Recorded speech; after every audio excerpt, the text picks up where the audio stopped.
Oh my God. I am afraid that you will lose 100% of your capital now. So, what is the lesson of the story?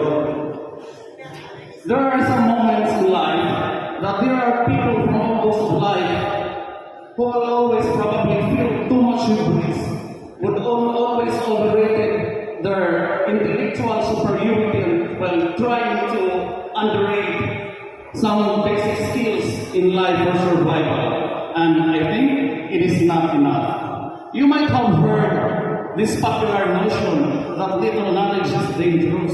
Yes, you have heard it right. Little knowledge is dangerous. But if you can see in our social media, mainstream media, you can see people having a higher position in the government. They were brilliant because they were products of prestigious universities within and outside our country. But yet, they were involved in illegal act. They were involved in graft and corruption. Does it mean that too much knowledge is also dangerous? Answer.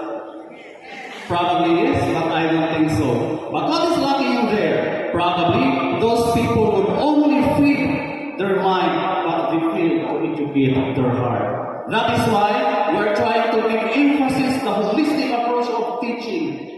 Because it is imperative that we only feed not only our minds with information, but also we have to educate our heart, develop our skills, and inculcate values, good values towards in us, so that all of us teachers in the Department of Education may become the shining partner in our relentless pursuit of quality education for our learners.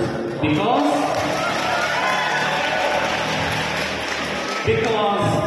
giving good education to our learners, that is tantamount to giving value to the history of this republic and giving importance to those people, our ancestors, who dedicated their lives fought valiantly for our liberation. Like Rizal, which one of his ideas and aspirations is the elimination of all people to education. And I think as a specialist in history, I would always believe that that is the highest form of nationalism and patriotism, more than the singing of national anthem and the strict rules of the heraldic code while enhancing our national flag. Sometimes I feel like obsessed in veneration. But let's not debate about that. But sometimes there are our leaders who are so very strict, especially when you sing and you do not look at the flag. I agree, because that is disrespect